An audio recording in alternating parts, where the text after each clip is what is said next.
of the Cybernet Space Cube, the computer-enhanced podcast of the future, Transformers Slag Podcast. What's up, everyone? How we all doing this Saturday night? It's the Transformers Slag Podcast, our live stream main event.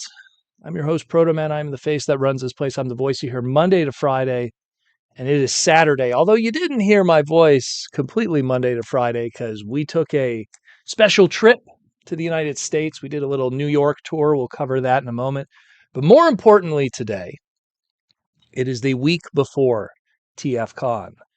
And we're going to be revealing some stuff today, brand new stuff, brand new exclusives to the show.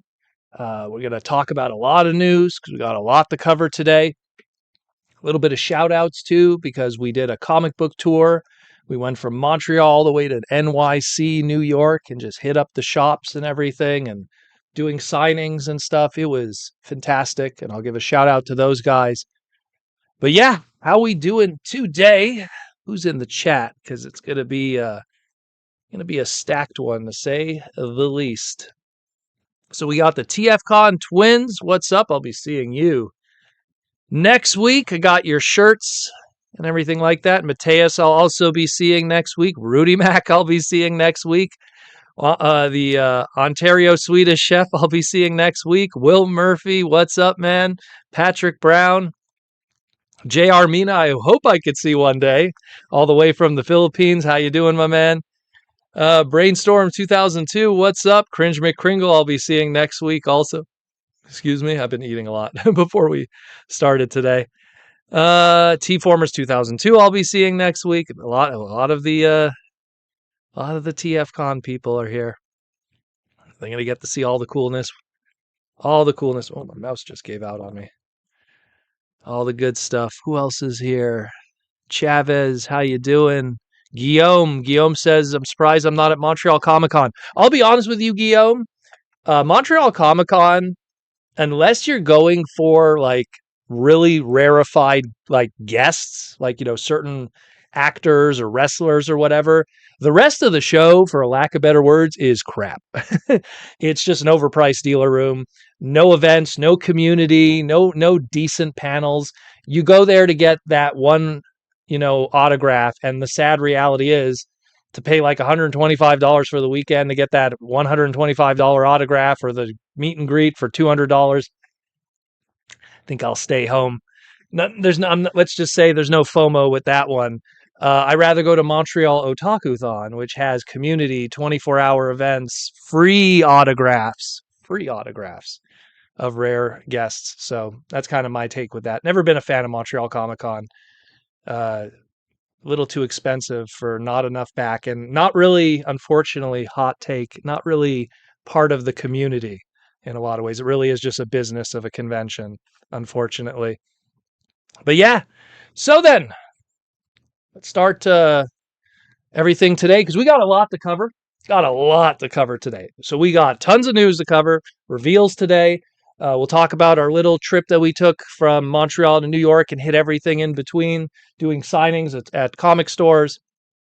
Picked up some stuff on the road, almost too much stuff, to the point that I think maybe next week on the days leading up to TFcon, I might do a second live stream maybe during the week because I took the week off to get ready for the show. So I'll have some free time. Maybe I could do another live stream. We'll cover just the Transformers stuff I picked up this weekend, and maybe we'll cover the miscellanea. Lord knows all the stuff that she got too. Ontario Swedish Chef, I'm hoping to go to Otakuthon one year. It's, in my opinion, that's the better show. It's, number one, it's bigger than Montreal Comic-Con. It runs 24 hours over 3 days, which is nuts. It has tons of events, free autograph signings for all the big name guests. It's amazing. I love that show. It's ran by the Japanese Consulate of Canada, so it's government run. So that's why it's a nonprofit. It's an amazing convention. It's amazing. That's all I got to say about that. But yeah, so let's jump into the news, and then we'll just cover everything else. Again, you guys are probably eagerly awaiting reveals and stuff, and what is going to be dropping this weekend. Some stuff that you'll be seeing for the first time right here tonight. So first we'll start, of course, with some of the other stuff that we talked about this week. So first we have that Tonka collaboration that we saw earlier this week. Tonka again celebrating its 80th anniversary next year, celebrating the debut of their very first item back in 1947. And that was a dump truck that they did out of full die cast, huge one. And now they're doing some non-transformable, made for kids, transformer inspired collaboration items. You have the Optimus Prime dump truck, the Bumblebee bulldozer, the Megatron excavator. They're going to come in 2 price point sizes. I think the larger one's going to have die cast parts, judging by the silvers and the metallics on it. And the smaller ones will just be, much more simplistic plastic. Charlie, how you doing? Charlie, with the $5 super chat. Hey, Proto, is it true that Armada Overload is in development? Let's put it this way. It's pretty much a given. Let's put it that way. I've been saying a lot of stuff over the past couple of weeks in relation to Mr. Archer and secret projects. And that's all I'm going to say. He's been a busy man, and I'll leave that to him to announce when the time comes for him. I'm pretty sure some people have already figured it out. I know some did. But yeah, that's why Aaron will actually be absent from TFcon this weekend, because he's a little busy on a little something something. Stay tuned for that. When that will be revealed, I have no idea, unfortunately. So, but stay tuned for that. Maybe San Diego, probably. But yeah. So again, this Tonka one, and thank you for the super chat, by the way, Charlie, for the 5 bones. That pays for my gas driving all the way to New York. But yeah, so great stuff. Again, look, it is what it is, but it's something that's great for kids. Judging by the price points for the Bumblebee, the Optimus, and the Megatron, that one's in that more $15 to $20 price point, so it's a little affordable. Construction vehicle stuff. Play in the sandbox, have a good time. I had one of these as a kid, not these specifically, but a big Tonka die-cast excavator when I was young. It even had a winch and stuff on it. I don't have it anymore, unfortunately, but yeah, good stuff. Good stuff. Bruticus42, how you doing? How you doing in Secret Kingdom? What's up, my man? You didn't miss anything yet. We just got started. Then we got this guy here. We're going to be talking about a few different Authentics items. So the first one here is a Transformers Authentics. They call it here the Surprise Countdown Calendar. Again, taking BotBots molds and giving them a G1 flavor. And it's not going to be the first time they're going to be taking something and giving it a G1 flavor here tonight. Optimus, Megatron, Bumblebee, Soundwave, Grimlock, Starscream, Alita as a bear. One Constructicon, I'm calling it Bone Crusher because it looks like a bone crusher. Some kind of Autobot emblem, Ironhide, Hot Rod, whoever. Maybe you want to say it's Vector Prime. And Rumble. Or Frenzy, if you want to go toy colors. But yeah, so that's what's available there. I actually am kind of interested in this only because I really love BotBots. Really love BotBots. So I dig it. I don't know how much this is, judging by this kind of packaging and how some people have already seen it, opened and everything. Probably will be showing up soon. Where this will be, I don't know. A lot of Authentics products usually end up in the more Market 6 kind of regions, a CVS, a Walgreens, the toy section of a supermarket if they have it. So I'll definitely keep an eye out for it because I am interested myself. I mean, just the Soundwave alone, that one's pretty cool. And the Grimlock, even the original one was great when it was the Javasaurus Rex. So cool stuff. Very cool stuff. Then we got, again, a close-up on one of them because it was the whole discussion, which was, hey, you wanted your gun Megatron. Well, here you go. It's not exactly the scale that people were hoping for. But yeah, now you got a gun Megatron. And I think it's great, in all honesty. But again, I love BotBots. I have a soft spot for Transformer stuff that are extremely original. For me, I'm a mechanic by trade. I love cars, but there's only so many times you could own a Transformer that transforms into a car that does the same jazz-esque kind of transformation or prowl kind of transformation. So to have something that's different, unique, unique characters, unique transformations, unique ideas of how those things transform, sounds good to me. Sounds really good to me. I dig it a lot. Then we got more authentic stuff, nothing too major. This is just redecos of previously existing stuff. These were the Mega Changer price point. They're doing a 5-pack in Energon Surge colors, as they call it. And I mean, we've seen these molds before under what was called Titan Changers when they were sold individually. So yeah, more of this is out there in terms of that. And more authentic product. A lot of this stuff is kind of just showing up. What's up, Horned Owl and Sarah? How you doing? Hey, mate, what is the deal with the reissue of the SS-38 Optimus? Finally, Hasbro released it. Well, I mean, it's just not a matter of reissues. It's a matter of just certain products they feel that they could get more out of them. And you have to remember, a year ago, Nate from Hasbro's marketing team said that they'd be dialing it back on waves, meaning like instead of doing 4 waves of product, they'd be doing 3. But as a result, it leads to more opportunities of putting that, past product out there instead of new stuff. Now you might argue, oh, but then that's less new stuff. Yeah, but it also creates more opportunities for people who didn't get stuff before.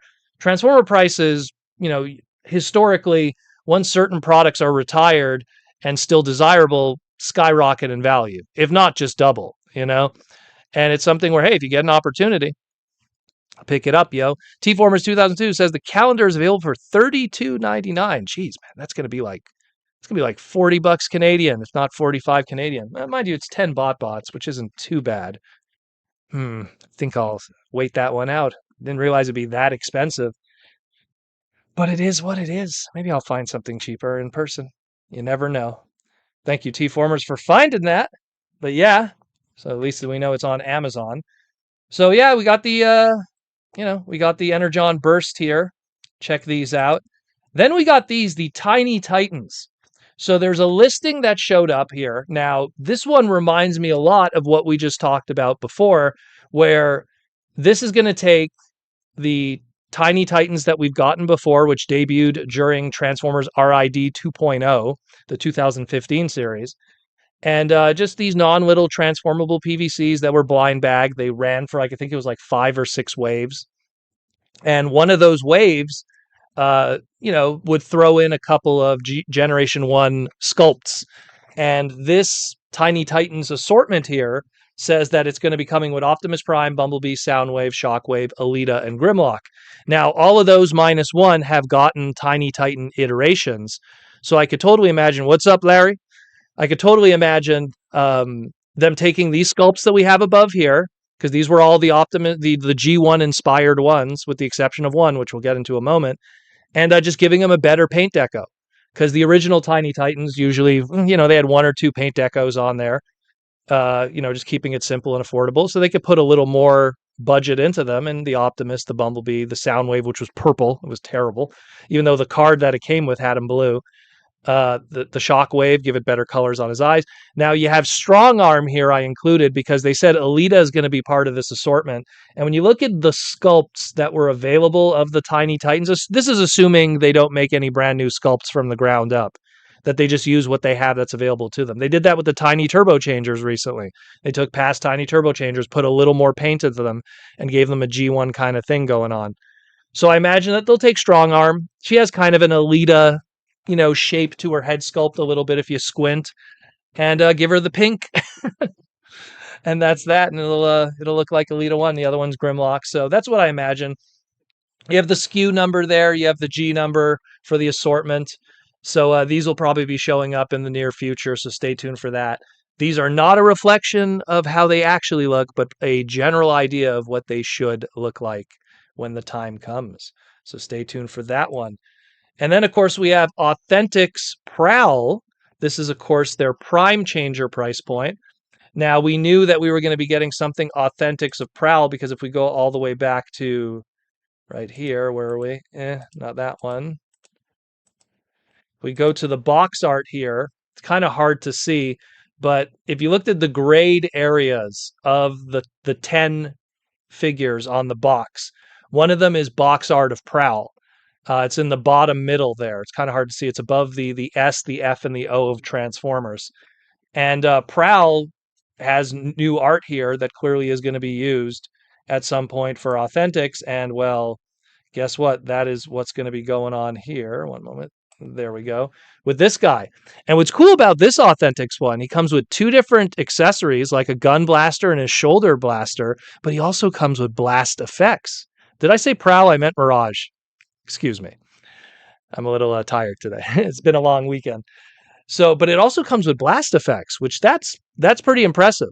You know what I mean? The fact that we have a situation where like now the Authentics have more than two accessories or an accessory at all, and it comes with blast effects, and it's pretty decent.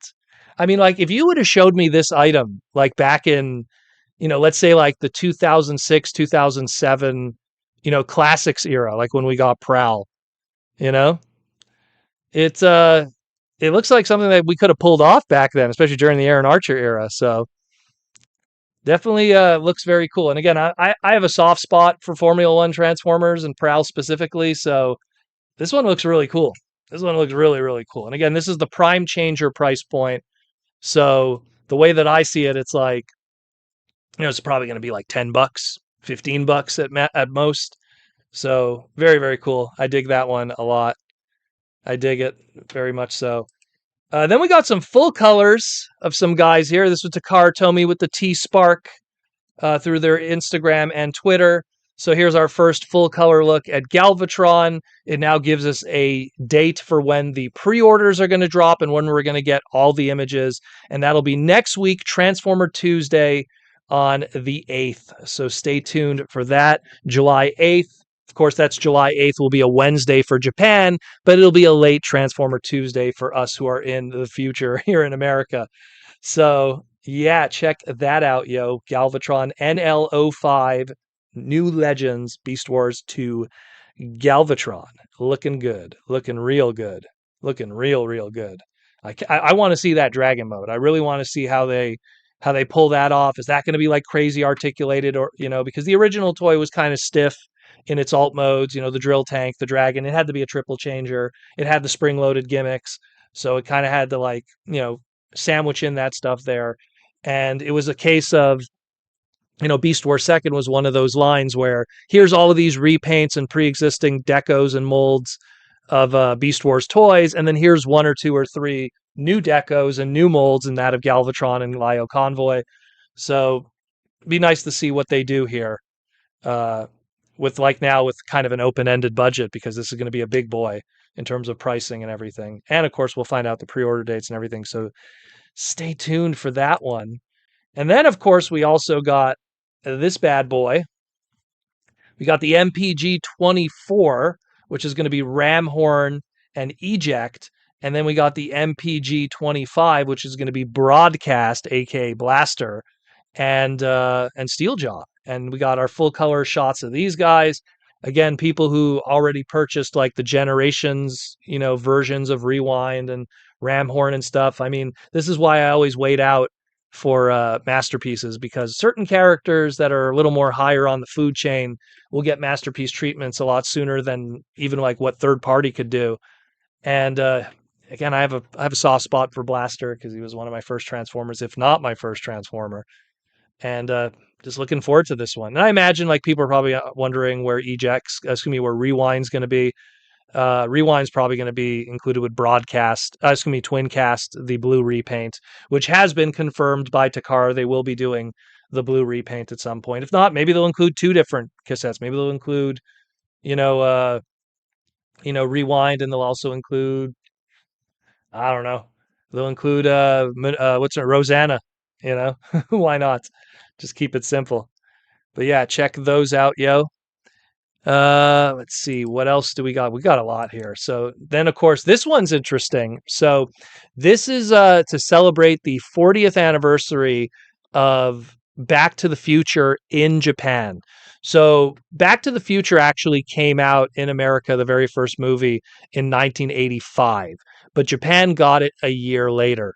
So, in a way to kind of celebrate the 40th anniversary of Back to the Future in its Japan release, and to put out again an opportunity for Gigawatt to be released in the Japanese market with a 40th anniversary, different kind of packaging for the Japanese market, they are putting that out there. So, if you didn't pick up Gigawatt, or if you're a completist of Gigawatt, or if you love Back to the Future or whatever in the DeLorean, this will be a variant of packaging with a 40th anniversary stamp for the Japanese market.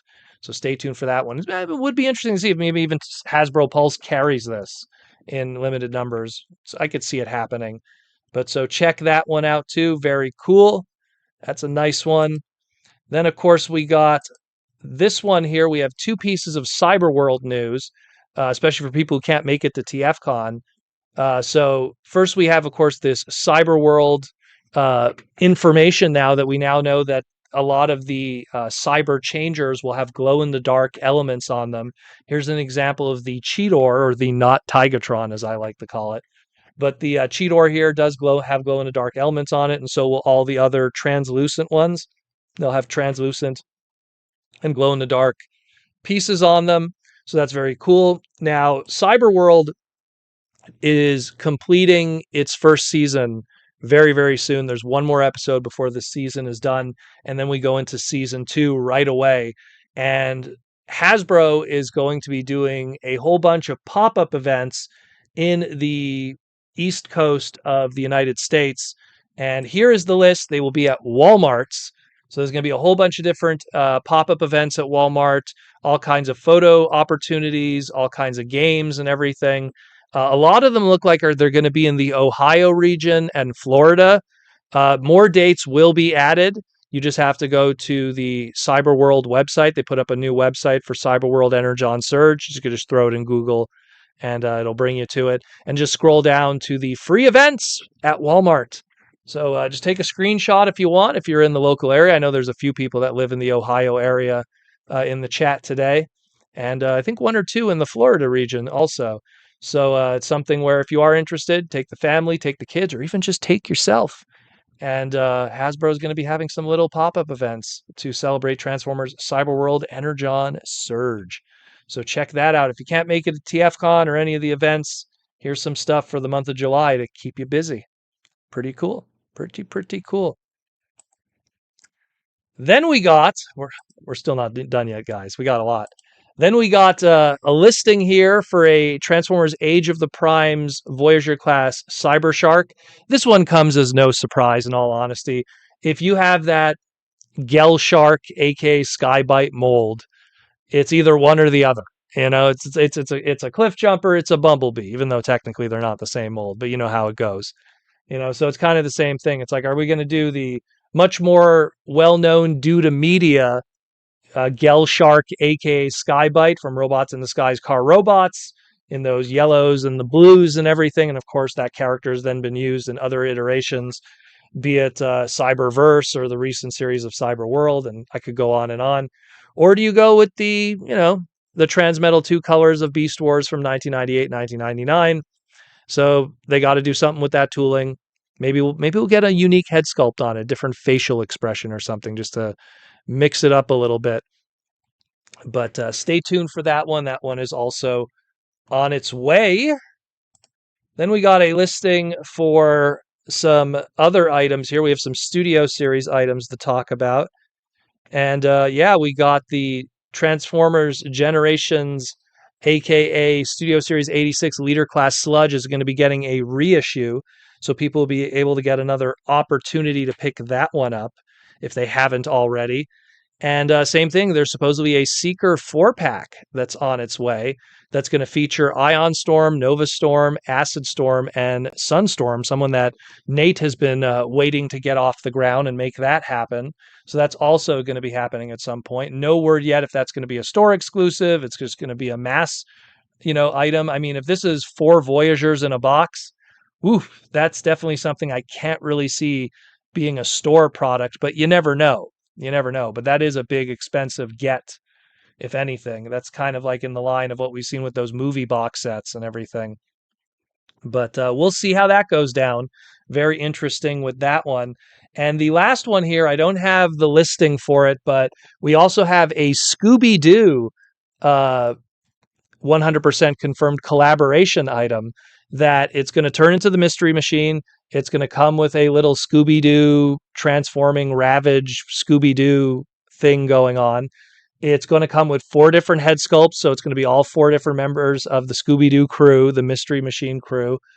So you're going to be able to have a Velma or a Fred or a Daphne. I could go on and on, and of course Shaggy. It sounds like what they did with the Ninja Turtles one, where you had like 4 different head sculpts to do the 4 different. Actually, you had 5 different head sculpts with the turtle one, technically. So, I mean, that's what it sounds like, but it does sound interesting. I mean, I'm not a big Scooby Doo guy, so I don't know too much on it. I just know the base level of it, but it does sound interesting that they're doing it. I mean, for years and years, every time we had an Ironhide or a Tow Line, it's always like I've seen so many customs of the Scooby Doo, Mystery Machine or the A Team, van. So at least one of those are finally happening, and it's Scooby-Doo in this case, and it's going to come with a little Scooby-Doo transformer also. So pretty cool. Pretty cool.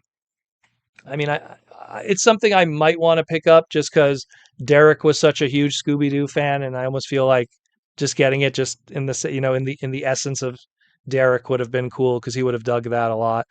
And that was after he finished animated, he went to work on Scooby-Doo. So good stuff. Guillaume says it could be a retool of the Party Wagon or the Stranger Things van. I was thinking more even the Stranger Things van, because the more that I was reading the description of it for the item, it sounded like the Stranger Things van. But I mean, historically, we haven't seen a lot of collab items that then get retooled or repainted into something else. It does happen, but it's pretty rare. So I don't know. We'll see. We'll see. I could honestly see more of them just taking the Ironhide that we got and then just doing something with that, and then including like just a Ravage cassette bot that's been retooled, much like they did with the remember the Target exclusive one that they did with Spot, the Target. But we'll see. We'll see. It's pretty cool though. Pretty cool. That one also. And then let's talk TFcon exclusives today. So we have a few things. We have a few things to cover today. Some of them are pretty awesome. Again, we're going to start first with Ninjatron's sticker set. So these will be available at the table next to mine at TFcon. Whatever Cringe McCringle, however we're going to do the setup. I don't know. We'll know the day of. But if you see me and you want those stickers, just ask me and I'll point you in the direction. It won't be too far away. So these are some Transformer-inspired Nintendo stickers that Ninjatron drew and put together. These are sticker packs. So check these ones out. Very, very cool. I like the Luigi Ultra Magnus, the Devastator Bowser. Very, very cool stuff. Ninjatron will have other stickers too available on his person. So if you do see Ninjatron, if you don't know who Ninjatron is, I believe he'll be doing a panel on Friday. So you'll also be able to put a name to the face if you see him. Really good artist. Always like to support artists who are doing cool stuff. And check that out. He's going to have those sticker packs available at TFcon if you're interested. Also, the TFcon exclusive that'll be at Chosen Prime's booth has been announced. We have here the ever lovely, again with these Fans Hobby MB14C Fireman. Again, to me, it's just G1 UK Turbo Master Scorch. That's always what it's been to me. This is a masterpiece version of that character. Oddly enough, this is a character that actually has gotten love throughout the years because, like, in BotCon 2010, he had a BotCon exclusive, there was a redeco of Hound from the old Classics / Generations flavor. And then he even had a Creo. And the Creo, I believe the BotCon one, they just called him Turbo Master. The Creo, I think they called him Singe. And here as a third party, they're going to call him Fireman. So this one's here. That's going to be popping off. There's going to be 900 units made. It'll be $120 Canadian. And will be available at Chosen Prime's booth during the show. If you have a VIP premium pass with TFcon, you get to pick it up on the Friday at the special pickup room. But otherwise, 600 units available for that one, for that exclusive this weekend for 120 bones. But there's one more. There's one more exclusive. The Proto Man exclusive. So. At TFcon LA, we debuted the Galvatron Super Nintendo. The Super Emperor transforms into a Super Nintendo cartridge. Very simple, to say the least. You had your little cannon there. Oh, geez, I just clicked on that just like that. And that is that. You get a little Super Nintendo cartridge. But, of course, and you could store the cannon on the back, or you could put it on the side, obviously. But the Super Emperor needs someone to fight, because it is the celebration of the 86 movie. So then. コンボイのマトリックスを持ったサイバトロン新司令官ロディマスコンボイ登場トランスフォー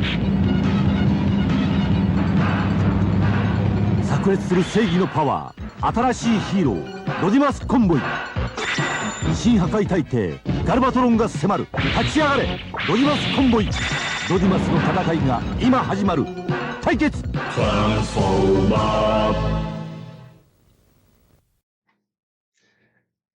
Maximum Commander is our next exclusive. An homage to, so anyone who knows, the Super Nintendo cartridges all came in gray, but there was two that were red. Doom and Maximum Carnage of Spider-Man. So we have Maximum Commander with a Maximum Carnage inspired label on the front, has a removable photon eliminator. So you could also reenact your Transforma 2010 goodness. Check that out, yo. So these will be available at TFcon Toronto in small numbers, because I know it's the Canadian show, and it's a much smaller show. I'm only going to have 30 of these, and I'm going to have 30 of the Galvatron. Small run just for Toronto. Afterwards, for Orlando, we'll try to make a run of just these guys. We don't know how many, but that's going to be available at Toronto. One more time, I'll just play the commercial for you guys. コンボイのマトリックスを持ったサイバトロン新司令官ロディマスコンボイ登場トランスフォー炸裂する正義のパワー新しいヒーローロディマスコンボイ新破壊大帝ガルバトロンが迫る立ち上がれロディマスコンボイロディマスの戦いが今始まる対決トランスフォーマー To answer your question, TFcon Twins, yes, we're going to do a short run of Galvatrons, and again, to have Rodimuses to go with them. So because I know that I brought Galvatron to TFcon LA, and he sold out in the first day. And we did 100 units of it. So we were like, oh, okay, maybe we'll make some because I was hoping it would not sell out, and then I'd have leftovers for Toronto. I was unfortunately wrong. So we have a small run, 25 to 30. I think I have 30 of the Galvatron, just so that people in Toronto could get their hands on it. And again, same thing, 25 to 30 about of the Rodimuses for the Toronto region. Please get them while you can. Don't wait until Sunday to pick it up, because when it sells out, and that's it. And then I'm doing a run for Orlando, and then we're moving on to our next project. So stay tuned for that. That's the next TFcon exclusive, Maximum Commander. Check that out, yo. And again, shout out to Damon Batt, who did the art. He did the cool Carnage-inspired art on the label, and Bin Studios with the transformation that I planned out in my noggin. Pretty much nutty. Yeah, I like that, Ninjatron? Good art. There's actually like little Easter eggs if you look very carefully at it, because you have like, there goes my water bottle. Ugh. Even like the LJN sticker, it's kind of hard to see in there, but a lot of cool stuff going on with that one. I put all these like little Easter eggs on the label and stuff. So fun stuff. Hopefully at TFcon Orlando, Damon, who does all of the label art, will be a guest there, and we'll have a table, and he'll have all his prints and stuff of all the art in HD that you guys could enjoy. So check that out. But yeah, good stuff. Good stuff. Um, so I think that is it in terms of reveals. So we have some sponsor stuff we want to talk about because we have some other announcements that we're going to be covering today. And then we'll cover what we got this week and do a little cool unboxing of stuff and everything. So first up, let's talk about sponsors. Again, Symbiote Studios, plush pins and t-shirts. Again, San Diego Comic-Con is coming up very, very soon. And so this is the San Diego Comic-Con exclusive G2 Grimlock that'll be available. Super limited. Again, I can't stress enough, like, well, we got a super chat. Brainstorm should have been a Genesis or Mega Drive. Actually, Megatron was the Genesis cart. We already did a Megatron that was Genesis. So trust me, we were way ahead of that. That was the Mega Emperor we did. We did that 2 years ago. So trust me, we were way ahead on that one. And then we did the Optimus Prime, which was the original Nintendo. And trust me, we still have many more to come. If you've been paying attention, we've been busy. But yeah, thank you for the super chat, Brainstorm. So again, if you guys are at San Diego Comic-Con, be sure to pick up the Grimlock. I mean, all the past G2 Dinobot variations have been selling out. We did the G2 Snarl. That was gone by Saturday. You know, all of those. They're going to have the Ravage. Here, I'll show you guys for people who haven't seen them. Let's pull them all up here. So here's the G2 Grimlock in HD, looking good. So check that one out. And then, of course, you're going to have the Ravage. These are the shoulder sitters where they have a magnet under, so you could put it under your shoulder. So that's also going to be available. That won't be exclusive to San Diego. That will be available on their website, symbiotestudios.com afterwards, but it will be debuting at San Diego. And if it's anything like the Laserbeak, it's going to sell out. And same thing, it's a magnet. You just put it under your shoulder, like so, and he stays. That's the whole point. It's a cosplay item. At LA, a whole bunch of people had them. They're very popular. So you can put it even under your wrist, you know, and like have Laserbeak on your wrist if you want. You know, it's a cool little item. So they're going to do a Ravage one that will be debuting at San Diego. So check that one out. And of course, all the other great stuff. The new Soundwave t-shirt will be debuting also. That's the new Soundwave one. Of course, I'm rocking their Starscream today with catnip on it. And of course, they're going to have all the new pin collections. These are the brand new pins that are available with a Devastator finally being Devastator added to it. Brand new Dinobot pins. Going to rock me that Slag one because that's how I roll, even though technically Snarl's my favorite of the Dinobots, but I like Slag too. Slag's awesome. And all the other pins, the My Little Pony stuff that's going to be there, the Magic the Gathering pins and all that. But good news for everyone. Today is July 4th, celebrating America. I might be a proud Canadian, but I love America too. And Symbiote Studios for July 4th today is offering 20% off on many of their products with free shipping if you order any of their products through Amazon.com. Go to Amazon.com, type Symbiote Studio, find their online store, and pick up some Transformer plushes, pins, t-shirts, apparel, and all their other stuff. 20% off and free shipping today, July 4th. Go get it! A little extra something something from Proto Man to you and the Symbiote Studio crew. So enjoy it. Go get yourself a Slag and then put a Catnip Bravo riding on the back like I do over there. You know? But check it out again. Symbiote Studio. Again, go on Amazon.com, type in Symbiote Studios, and find what you're looking for. If you can't make it to San Diego, if you can't make it to TFcon, check that out, yo, and do that too. And of course, got to give a shout out to Aaron Archer, who's busy slaving away, working on some good projects. We'll have some announcements on that in the near future. Of course, go pick up some art from Aaron Archer, archermonster.com/shop. Check them out and all their awesome art. Own one-of-one pieces of Transformer instructions painted by the man who designed those guys. Get yourself a beautiful Galvatron, get yourself a beautiful Unicron. All of those are there and more. I hope these are still available on the website. I haven't had time to check. A lot of them sell out. So one-of-one pieces, go check them out. Don't sleep on it, because if you do, it'll be gone. ArcherMonster.com/shop. Yeah, and then of course I might as well promote myself. So yeah, my Mega Man comic book came out a couple weeks ago, issue number 4 of Mega Man X, The Vile Battle. That is available right now in comic book stores. Go check that out. Written by me, art by Hanzo from Japan. Great collaboration, and we have so much more Mega Man books to come that we are working on.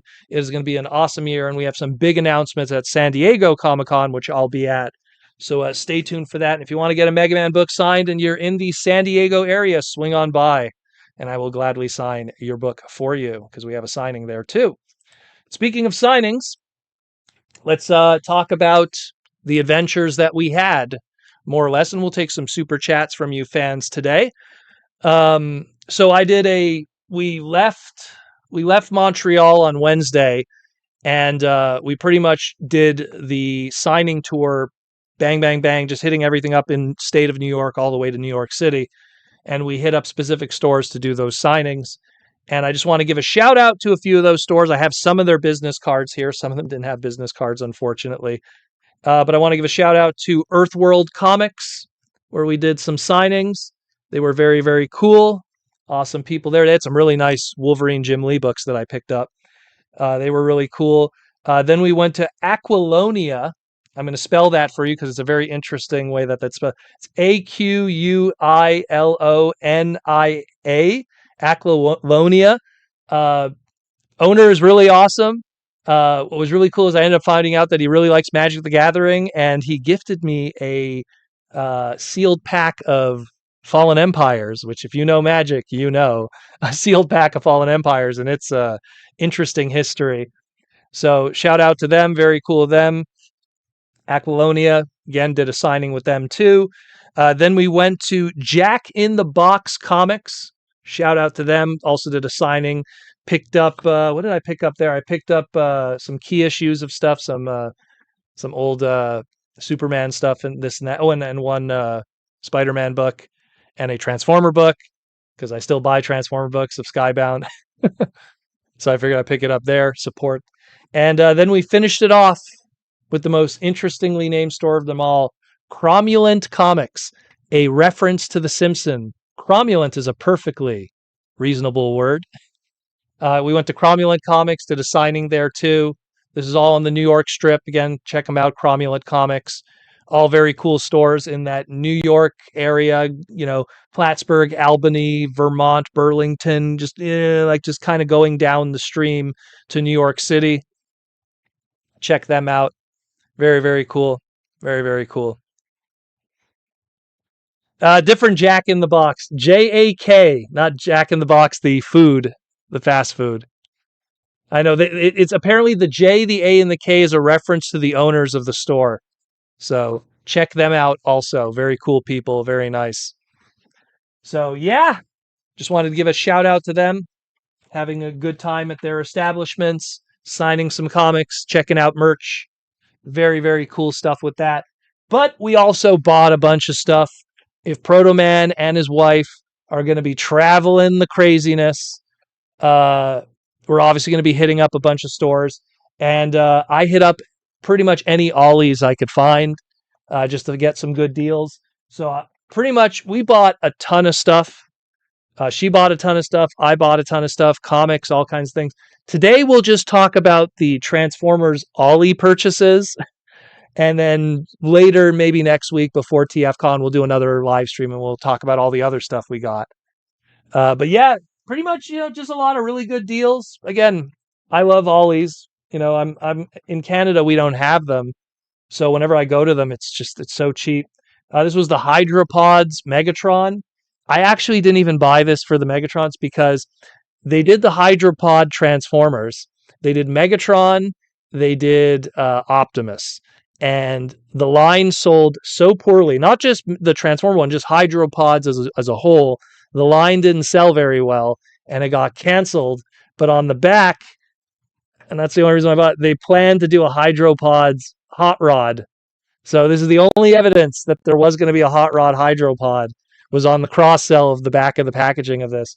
So it's a silly reason to buy it, but I bought it. It was $5 at Ollie's, and Ollie's for 4th of July weekend, they were doing 15% off everything in the store. So $5 plus 15% off. I'd be stupid not to buy it at that price. At that price, sure.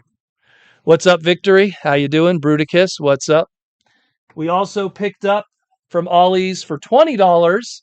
We got our good old Rise of the Beast Optimus Prime. Never got to pick him up. $20 plus 15% off. So can't say no to that one. How about $20 for a leader class Laser Optimus? Plus 15% off on top of that. Again, it came to about, I think with 15% off, it came to about like, $15, 14, then there's obviously the local state tax and everything, but it came to about $14 when it was all said and done per unit. So got Laser Optimus there for that. And then also just to round it off, I picked up also good old delicious Tiger Hawk. Same thing too. Got him also for that $20, 15% off from Ollie's. Good stuff cheap. That's their motto. But what I also picked up was they had a box of the Super 7 blind boxes. But when I got to the box, there was only one left. These were $5 each. So I just took the box because the box is cool because it does goatsy. If you know, you know. If you know, you know. So I picked up that, and I figured I have it sealed here, so I would be opening it with you guys today, and we'll see what we get from this. So this is the Super 7 reactions that are in blind boxes. This set does more like the early Transformer Diaclone kind of color schemes. So you got like a Diaclone kind of colored, powered Optimus. It's gonna be Battle Convoy. You got like the Diaclone Grimlock, Microman. And then you got, of course, the Sound Blaster, Soundwave, and then two chase ones, which are translucents. I'm kind of hoping to get that Grimlock, to be honest. Imagine pulling the chase. Well, I mean, I would actually kind of like to get the Grimlock because I own the original like blue pants Grimlock. I bought it from a BotCon many years ago. I forget who I bought it from, but they were very nice to sell it for a very cheap price. I think it was one of the Japanese dealers. But let's see who we get, shall we? It's the last one in the box too, so we got, it's in a sealed baggie. So let's see. Who do we get? Is that the Chase Megatron or the regular Megatron? I think that's the regular Megatron. Or is that the Chase Megatron? I don't know. You guys tell me. I think that's the regular Megatron with all its weird colored glory. Oh well. Not my first hope, or my second or third. Probably the most boring of the bunch, but if it's the Chase, yay. So we got that. We got that one too. So yeah, that's it more or less for everything else. Again, was just really fun, just taking a small little trip to New York. We just wanted to kind of get that done. It's also an excuse for me to kind of pick up some supplies and everything for TFcon, get everything ready for the show, visit the P.O. box, this and that, to kind of get ready for the event. And it's going to be a big one. It's going to be a really big one. I really hope to meet everyone there because it's going to be a really good show. They just announced Marty Eisenberg from Transformers Animated is going to be there. So that's really cool. Of course, we have Brent, who is the voice of Hotshot from Transformers Armada. That's his very first time doing a Transformers convention, so that's going to be a big get for a lot of people this weekend to get his autograph. That's really cool. And just, the staples, the Alex Milnes, and the whole crew. Just good stuff, man. Just really good stuff. Lizard Sphere X Chip Chase. If you're referring to what's his name? Michael, what is his name? I sat next to him all weekend. I already forgot his name. Um the voice of Chip Chase. He only did TFcon LA one year, and he did very good too. I'm surprised he didn't come back. You know, it's true. Xavier was announced too. Xavier is going to be there. He's the voice of Dead End from Transformers Cyberverse. He was also just announced recently. Richard Newman. Well, Richard Newman he's a Montreal local, so I have a bias with him. Richard Newman's awesome. Rhinox, Woodman from Mega Man. He's Bison from Street Fighter. Could go on and on. Uh, let's see what else. What else? I want more old stuff, more reissues like Playmates, like they did with the old Ninja Turtle figures, because it became rotten and they didn't continue reissues. Well, also I found a lot of the Playmate stuff. I mean, just from personal experience, maybe my anecdotal experience is incorrect. I found a lot of the reissues didn't sell well, and there was a lot of extra inventory of it. And I think the big mistake that Playmates made with those reissues is when they started doing the big stuff. The play sets. They did the Technodrome. They did the party wagons, and I would see so many of those. And then if I remember correctly, someone said that the Technodrome reissue is actually a brand new sculpt that's smaller, so it's not even a true one for one reissue. So that like also kind of hurt the market of people wanting to get it. So either way, I mean, look, I think I still think it's cool when they were doing those reissues, but for my own selfish needs and what I felt would have probably sold well is they should have done reissues of some of the really rare Ninja Turtle items. I mean, I have Saint Turtle, but imagine if they could get their hands on the sculpt of the Japanese Saint Turtle and do a reissue of that from the Ninja Turtles anime from the 90s, or Scratch the Cat, or Major Moose, or Lionheart the lion. Some of those, or Hotspot the Dalmatian. Some of those like really rare later end Ninja Turtle molds. Someone would have bought those, but any hardcore Ninja Turtle collector, how many times could you buy the same Raphael? You know, so it's kind of what it is. Guillaume, in Canada, and the TMNTs were impossible to find. It really depends where you look. Our Toys R Us's would have them. Walmart, it was hit or miss. Walmart, it really was hit or miss. So that's kind of like how it was. But I know that like anything that was like the big stuff, it just didn't sell well. And then you would have these retailers that are like, what do I do with all these party wagons? What do I do with all these technodromes? And I remember even Amazon had some of them on clearance at one point because it was crazy. So I think that's what kind of hurt it a little bit. But something where I don't know. What you say, Ninjatron? Heard a rumor. Well, Scratch kind of got a reissue, not exactly. Like Super 7 did the Ultimate Scratch, which is not a reissue, but it was like, here's another way to own that character, you know? But I just think that would just be a slam dunk because Scratch is a figure that loose without his accessories in ratty condition sells for $200. Like just his accessories sell for like 50 to $100 easily. So it's something where if they did a reissue, like a one for one reissue, the same card back, I think it would sell very well. I mean, I look at Transformers and how, now we're so spoiled. We have like millions of reissues of all the G1 product.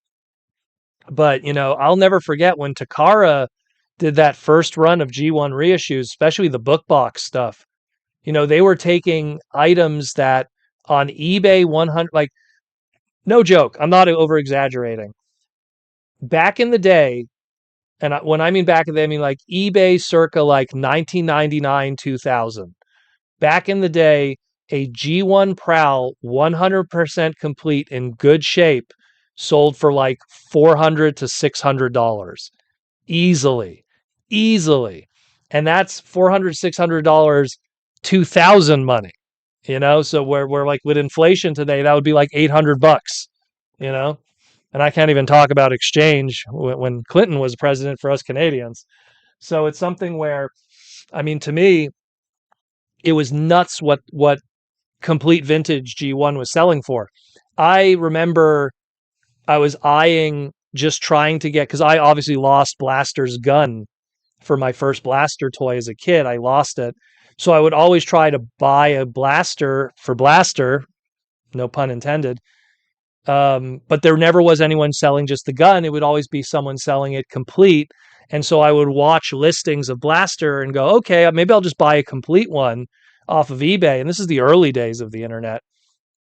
I'm like, oh, I'll just buy a complete one, and then I'll have a nice minty Blaster to go with my ratty one that I had as a kid with the broken antenna on his head and the faded emblem. I actually have them under here under the table, but I'll show you guys another time. But it was something where, oh, well, maybe I'll just buy. And I remember a complete Blaster, 100% complete Blaster with his gun, great condition, $200. And I was like, wow. And then you fast forward years later, and Blaster is reissued, clearance, $10. You can't even get rid of him, in today money. So we got a little lucky when it came to reissues as Transformers, but the Ninja Turtle market kind of also got saturated with that, where then it's like, I mean, how many times could you buy that 87 wave again and again? Oh, we're going to put more articulation or different paint deco. The ultimate editions, There's only so many times you could do that. So that's why I feel like they just didn't do well. But, when Hasbro did Ricochet for Transformers, when they did the Ricochet G1 reissue, where it was the black repaint of Jazz, which was he's called Ricochet here. That was the trademark that they used, but it was Artfire in Japan, not Artfire, Stepper, excuse me, Stepper in Japan. It was just something where, oh my God, you can now get a Target Master Stepper for cheap because it's a reissue in America called Ricochet. Great, and so many people took advantage of that. I could go on and on, like so many of these like rare Transformer products when the reissues came out that gave people opportunities to own them and mess with them. What do we got here? I want Transformers Prime first edition reissues because someone thought it was a great idea and made them exclusive to your hair. Well, it's funny. It's really funny because, like, I mean, it's something where those like Transformer Prime exclusives. Let me hold on a second. One moment. I think I could I can't reach it. But like those Transformer Prime exclusives, the first edition ones, for some reason they ended up in Canada in like huge numbers, and it became like a currency at BotCons. Like Canadians coming to BotCon with Transformer Prime first edition items as tradables. And it was nuts. Like I remember Bulkhead specifically. Bulkhead's first edition Bulkhead. Like people were like willing to trade it for like $120 of like credit, of like cash. And you could like go up to any guy's booth at like at BotCon back in the day. This was BotCon 2012, I want to say, whichever was the one in Texas. And people were willing to pay big money. The Optimus too, the first edition Optimus was going for stupid money. It was crazy. But yeah, it's something where I wouldn't blame Aaron for it because the first edition stuff was partnership deals, and that's not something that Aaron would have done. it would have to been individuals within the company that handle the partnerships with retailers, and somehow it was just like, oh hey, Toys R Us USA doesn't get it, but Toys R Us Canada did. So T former the US did eventually get just the deluxes through True. Well, there you go. I mean, the deluxes, the Bumblebees were plentiful, the RCs were plentiful. It was the Cliff Jumpers that people were kind of having difficulty, to my knowledge, getting. And the Starscreams, I don't recall those being too difficult either. And the what do you call it? The Viacon also. And that was an army builder, so I don't recall anyone saying that that one was really tough to get.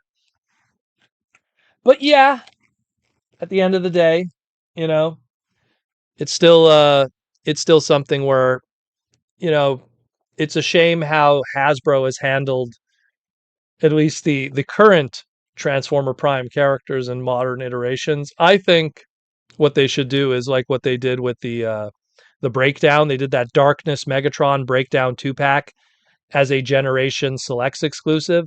I don't know how well that sold, but if it sold half decent, it's something where maybe do more of those.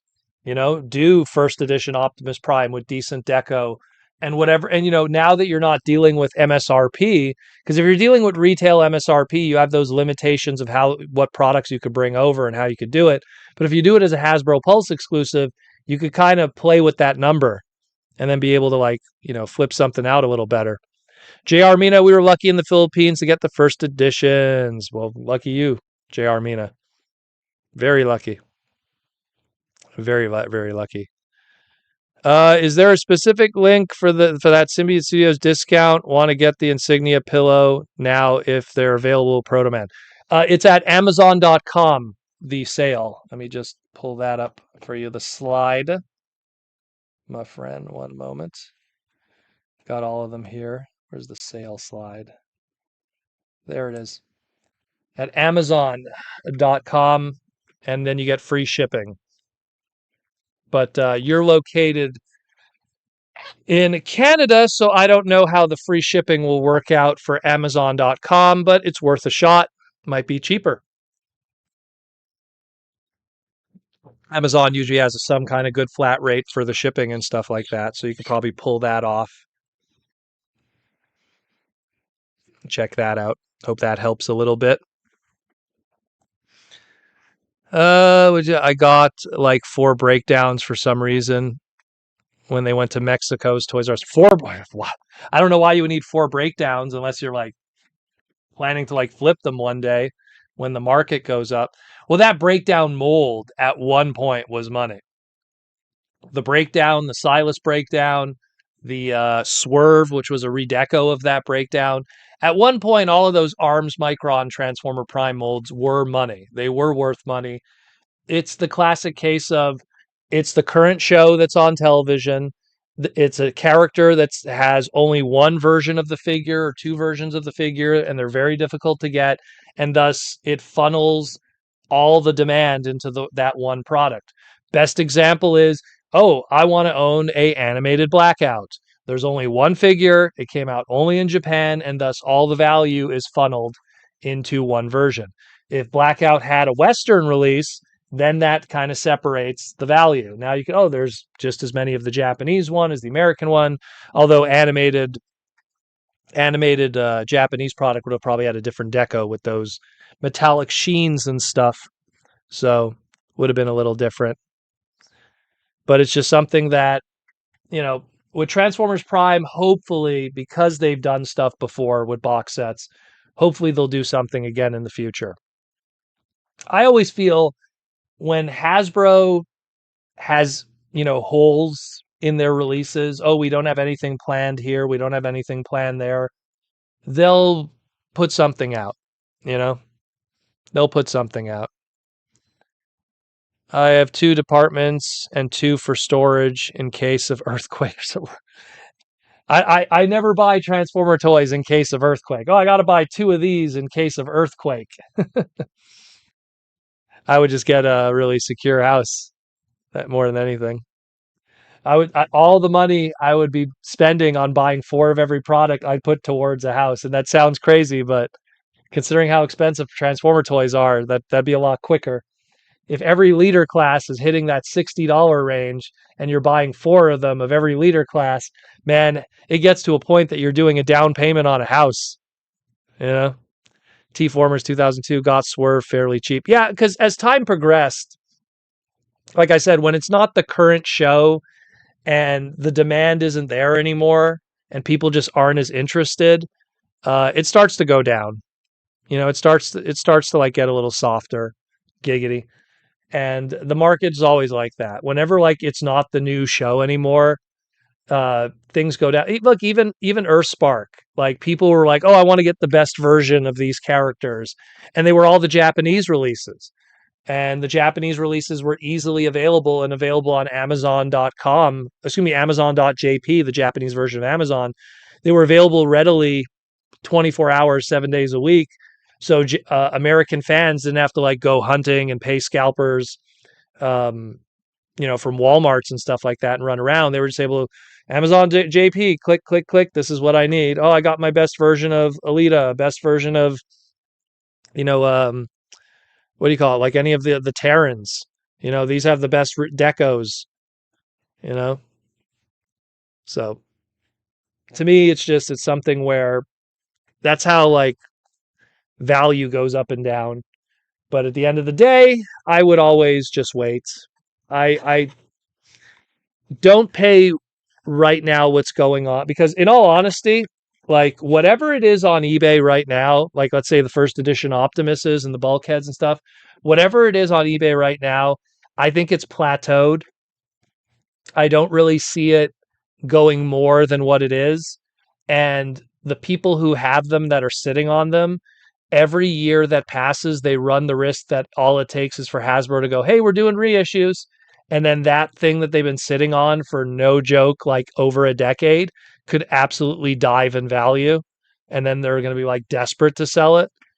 Um, I see that even in the short term. Oh, hey, here's all these Earthrise Transformers that like went for great money because they were just like difficult to get. And then Hasbro reissues it, and then those guys scramble to sell them for any kind of profit because they know they're going to lose out because now the MSRP is going to just crush them because they've been reissued. Uh, we don't need new molds of them. Just need reissues of the old figures. Well, that's what I mean. They'll do like I could see them doing it because they've done it before. When they did the Darkness Megatron and the Breakdown, those were the original tooling. That's all. It was just the original tooling that was put out there. So it's something that to me, I think the opportunity will present itself. They always find a way somehow. They always find a way to somehow put out that product and make money from it. If they feel there's an opportunity there, if they feel that, look, we don't have to get the guys in Takara to do a brand new tooling, generations flavored version. Lord knows, I mean, hot take, I think all the Transformer Prime characters that have been updated through our Generations Classics line have been kind of trash, in my opinion. Maybe you could argue no, I'm not even going to fight for the knockout. That one's terrible too with the jazz mold. I'm not a fan of them. I'm not. The original toys were better, and if you didn't care about transformations, even the RED versions are even better than that. If you don't care about transformations, like RED, like Optimus and Knockout and RC are incredible. They're like animation accurate to a T. So it's something where if you want to own transformable first edition versions, I think the opportunity will present itself. I think it'll happen sooner or later. T Formers 2002, excited to see new big blocky prime. Well, yeah, the model kit blocky stuff. If you're willing to build something and you have the dexterity and patience for that, that's another opportunity. Again, not transformable, but still really cool. Really cool high end model kit from Blockies, which was actually something I also bought this weekend. Bought some nice Blockies. If you go to Walmart's clearance section, which is usually like go into your Walmart, and usually with Walmart's, it's like located near the Fisher Price like kitty section, like where they would have like Thomas the Tank Engine and Super Friends, or where they would have kept rescue bots. Usually the aisle before that will usually be a clearance section for has for Walmart toy products, and a lot of their blocky stuff is on clearance right now, specifically the Star Wars stuff and the Transformers stuff. And yo, man, spoiler, I picked me up a Star Wars Blockies Champion Edition for $5, which is like, damn, Wasn't planning on buying one, but at $5, it's another cool item to build at a Gundam build event. So I got me the Stormtrooper Luke Skywalker. I was like, sure, why not? Where are we at? T-Formers. My Walmart started clearancing on Cyberworld.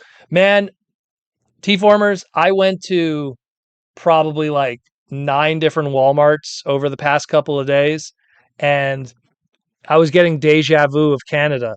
Like New York is just, it's just Scourge, Optimus, Bumblebee, a big old Scorponok, Grimlock.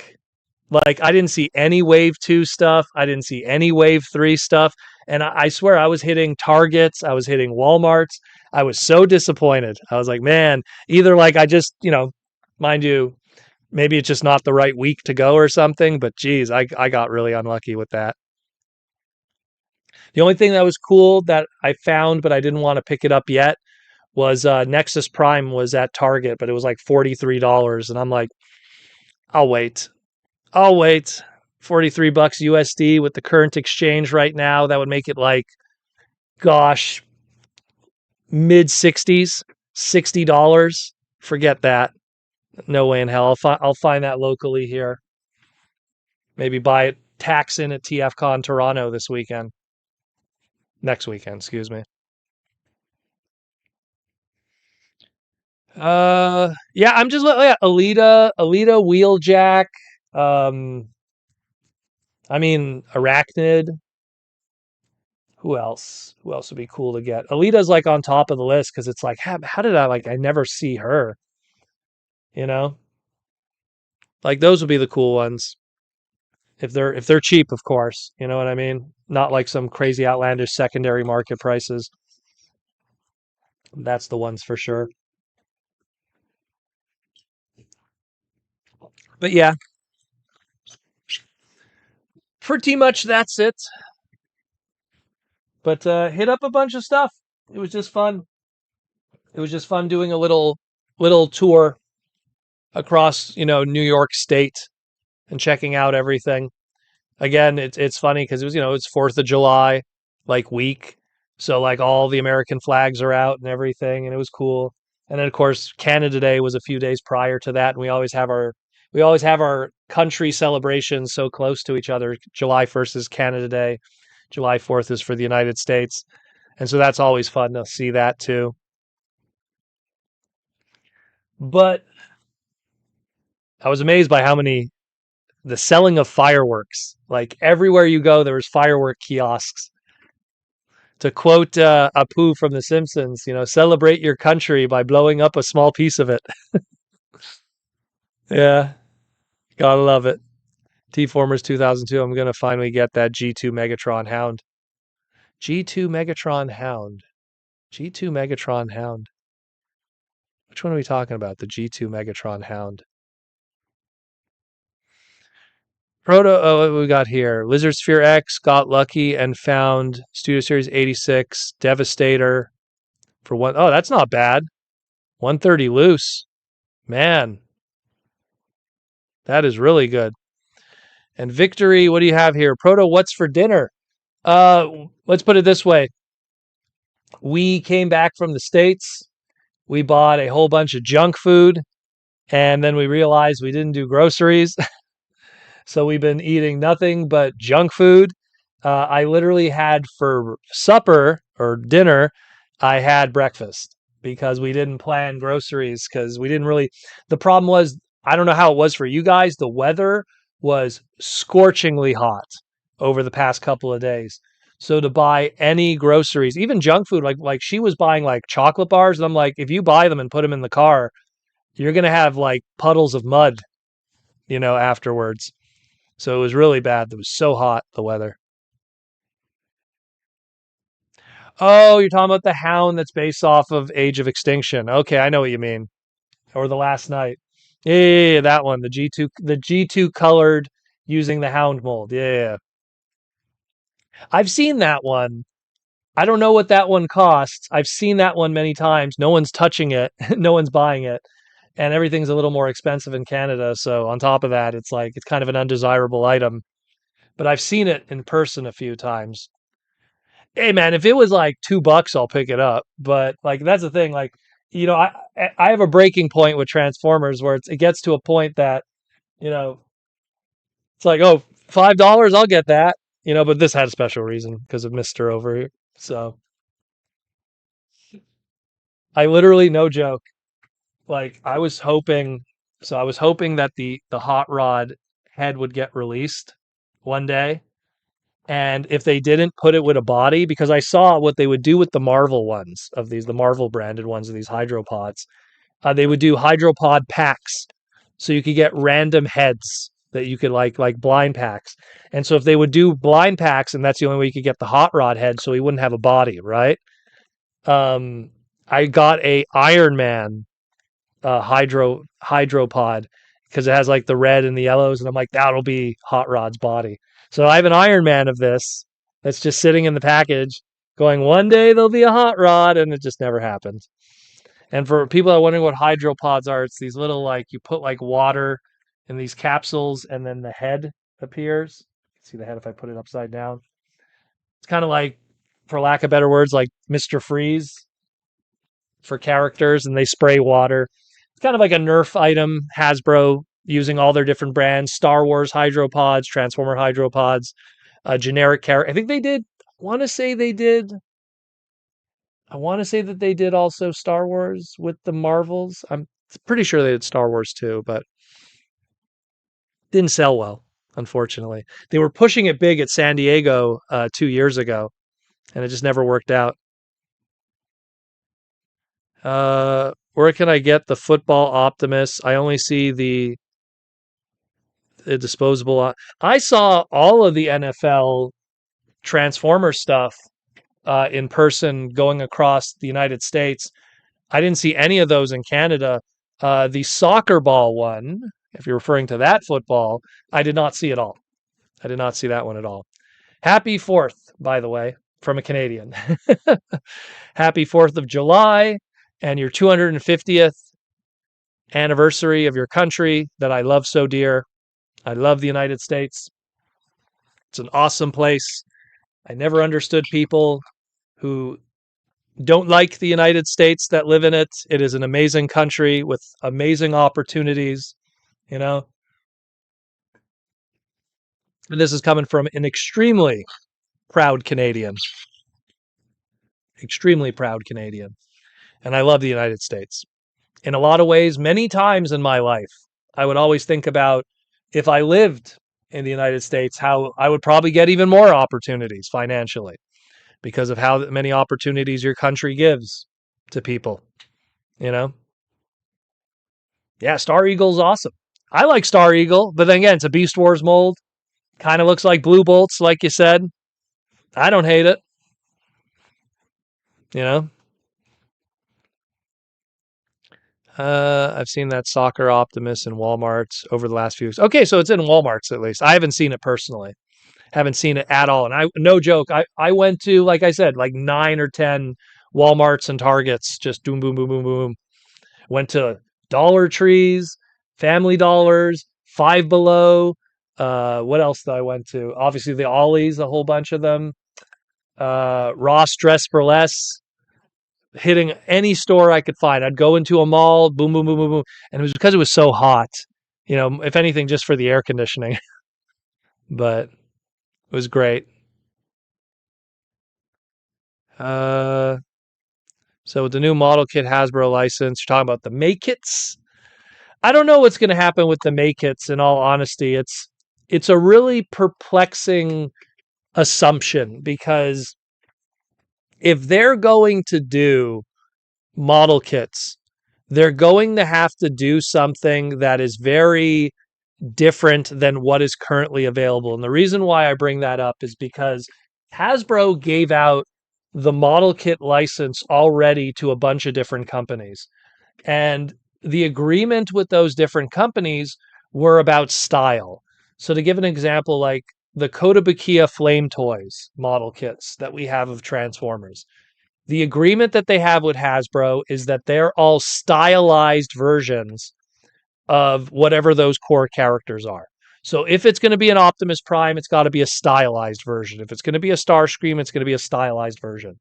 While on when you look at let's think of what's I'm trying to think of another. I'm looking behind me because I have some of them.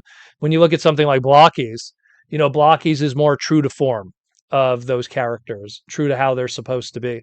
And that's kind of like the deals that they made. So if Make It does become a thing, it's something where are they going to stay true to their licensing agreements with those other companies?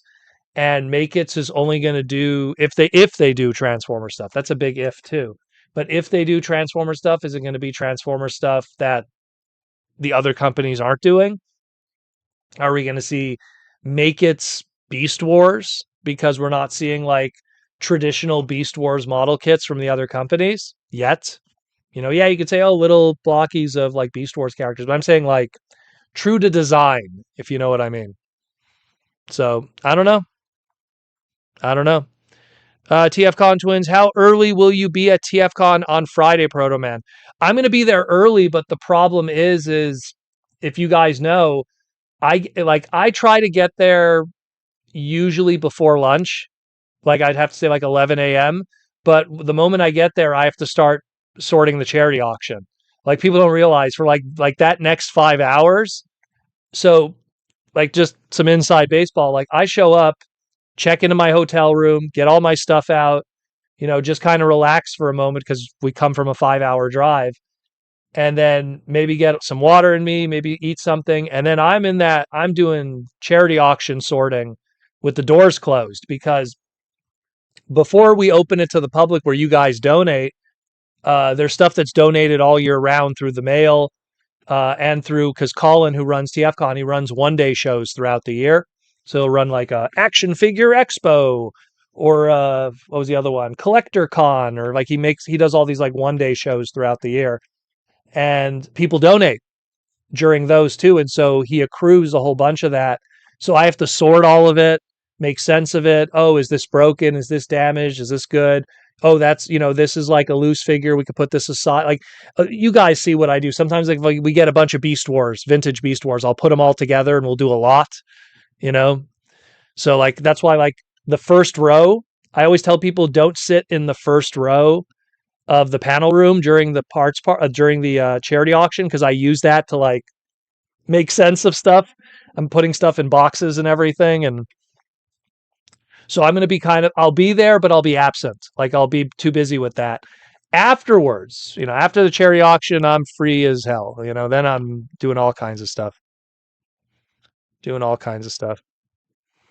Well, I believe Ninjatron, the panel room is going to open to the public at 5 p.m. if I remember correctly. I think that's what Colin told me for this year. Yeah. I think it's going to be 5 p.m. So I guess that means that's when your panel is. So, but that's where I'll be definitely.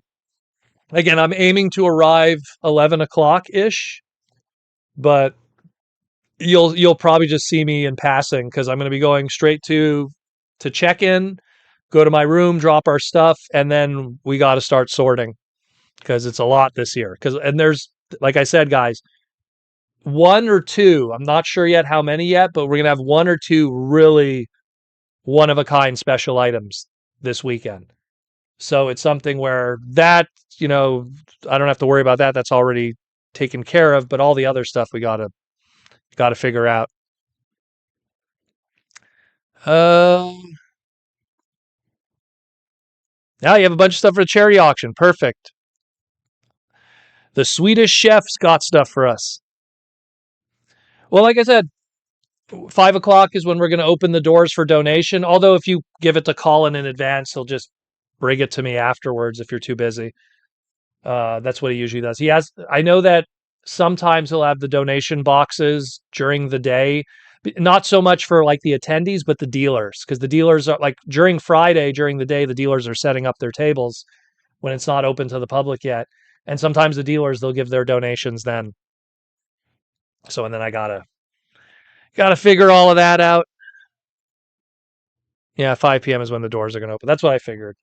So because I'm gonna be there I'm gonna be behind those doors around 12 o'clock. If I get there at 11, I'll be there by 12, and I'll start sorting and planning everything. And it's nice and air conditioned in the when the panel room is empty.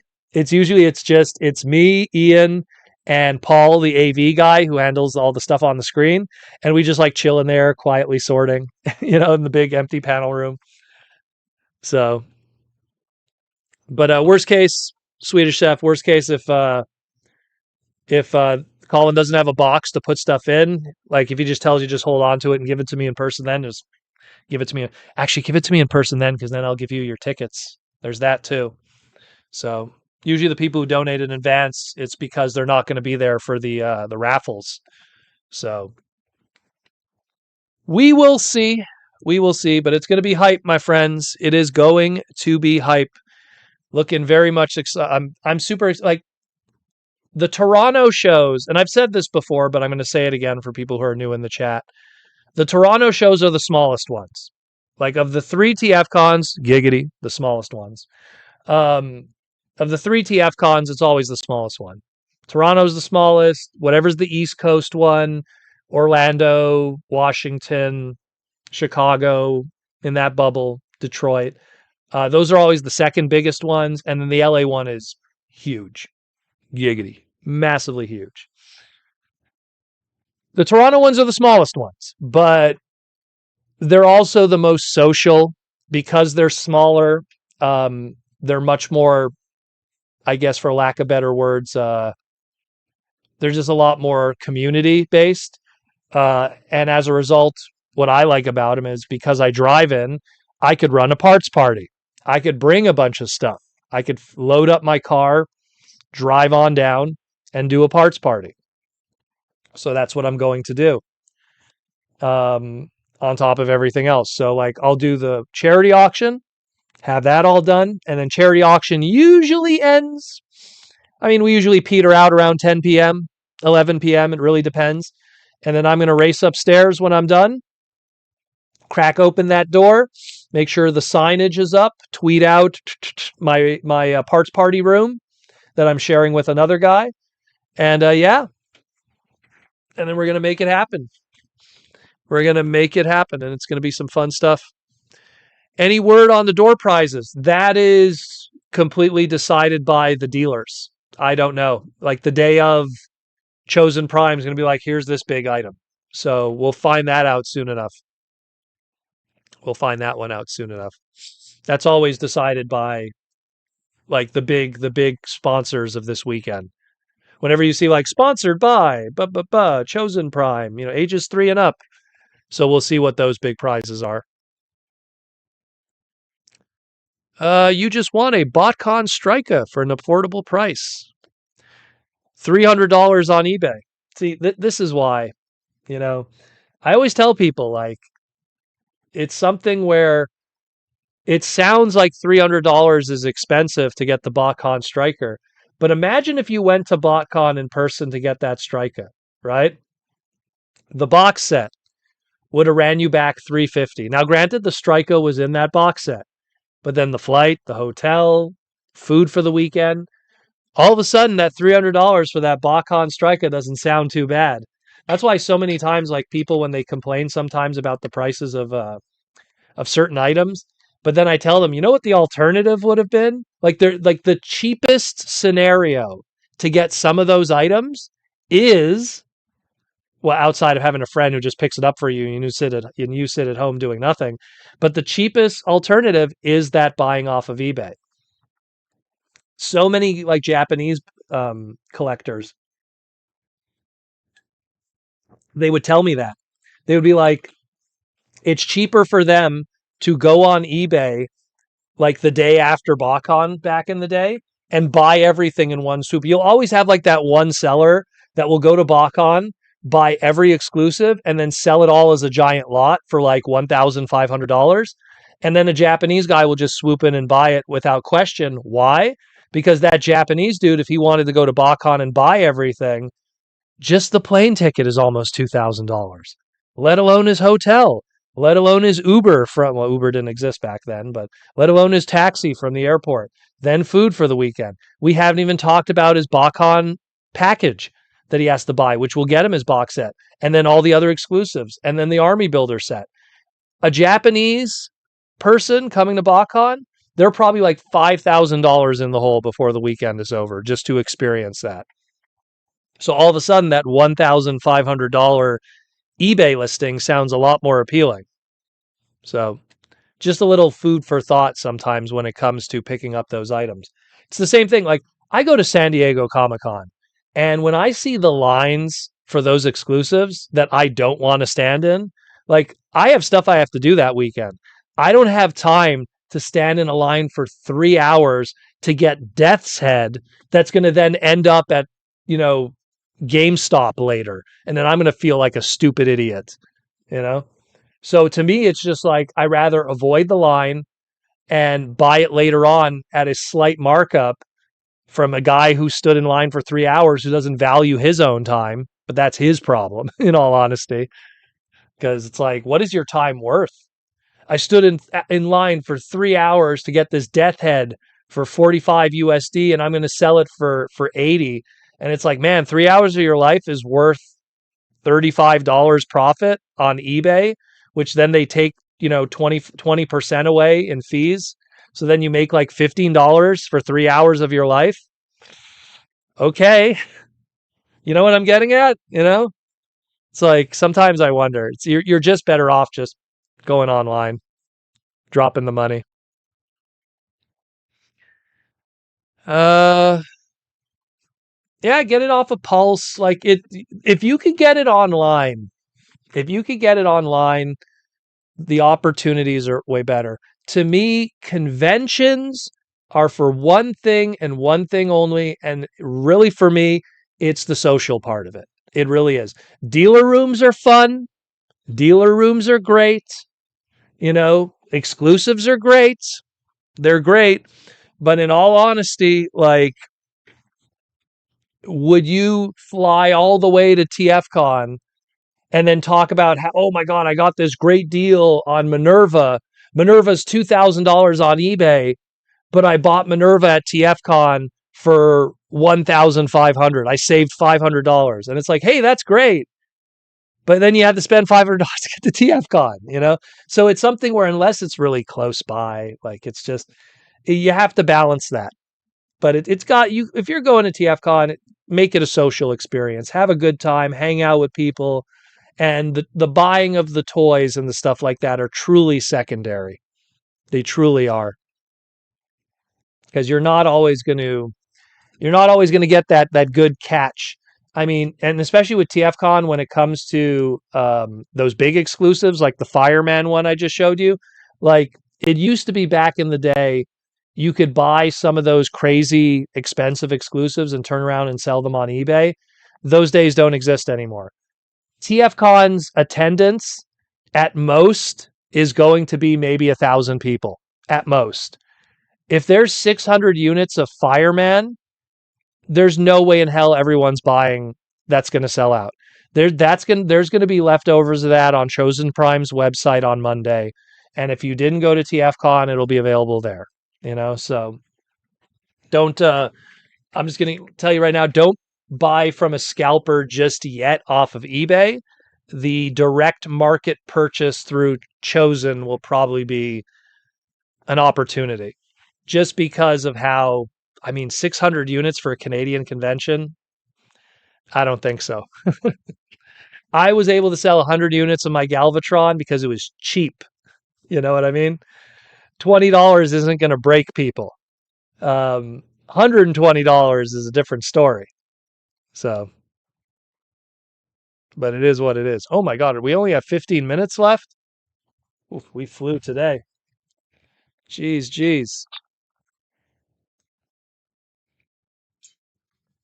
But again, really looking forward to seeing everyone this weekend, man. It's going to be really exciting. It's really exciting, especially because last time I was in Toronto, uh, my comic wasn't a thing yet. Like literally, I did TFcon Toronto. 2 weeks after TFcon Toronto last year, my comic came out, my first issue. And then it's been boom, boom, boom, boom, boom, boom, boom, a whole year since then of new books.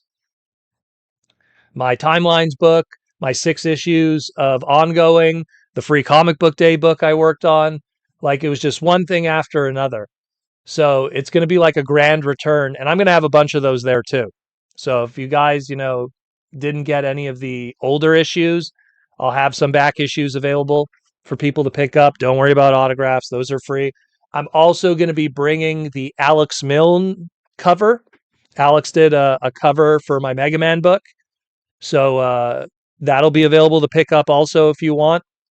I think that one is $10, that one. But either way, I think I'll have 15 of those available so you could get it signed by me and then you could go bug Alex and sign it. And then Alex could tell you his little secret.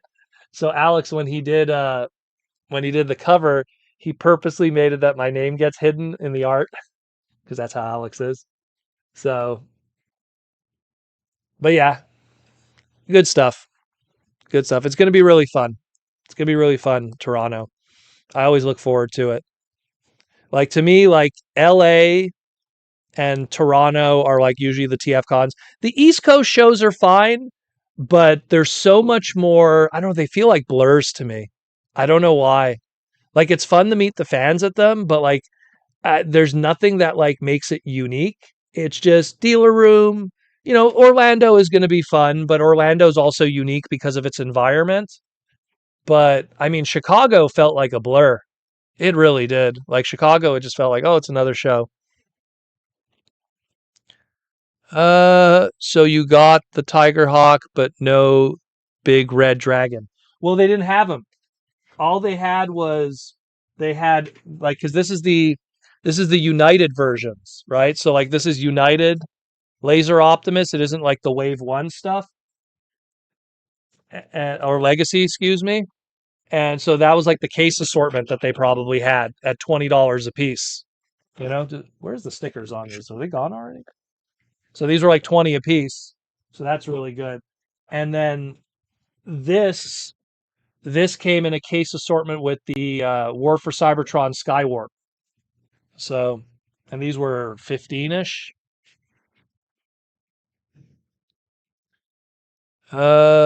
Swedish Chef, really looking forward to Toronto as well. I love seeing everyone and I love the script reading.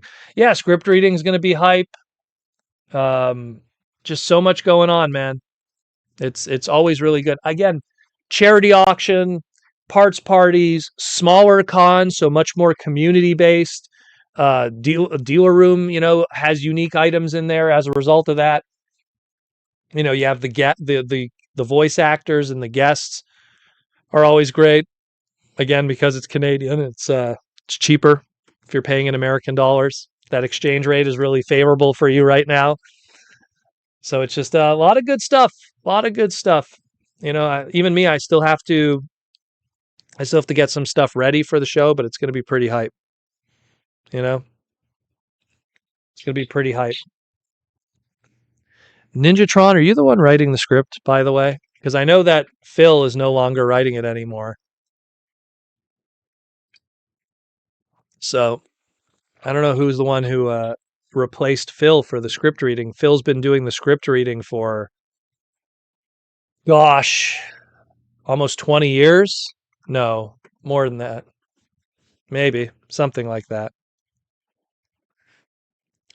So, but either way, looking really forward to it. I hope to see everyone there. If not, TFCon Orlando. Again, there's always a way to come to these shows. You just got to figure it out.